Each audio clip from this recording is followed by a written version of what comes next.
Hello guys, আসসালামু আলাইকুম। আচ্ছা, এই আমটার নাম জানি কি? কিউজার। কিউজার আম। এটা হচ্ছে আপনার জামালপুর জেলা, ঠিক আছে, দেওয়ানগঞ্জ থানা। এই জায়গায় আসা টালাটিয়া বাজারের পাশেই, ঠিক আছে। এই জায়গায় আসা বললেই হবে যে মোয়ামারি, উত্তর মোয়ামারি। সামনে যা।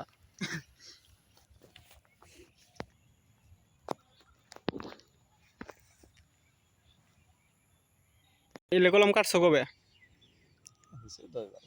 10-12 দিন না? আচ্ছা, এই আমটার দাম কিরকম যায় এটার? কয়শো গাছ গেছো? 140টা না? মাঝে মাঝে আবার বরের চারা দেখা যায় এটা। বুঝছো? হ্যাঁ হ্যাঁ, কালকে তো আবার আইবো এই বাগান দেখতে, আবার আইবো। আপনারা সাথে থাকবেন যদি গাছ সংগ্রহ করতে চান। গাছ এবং কি মনে কর যে আম সব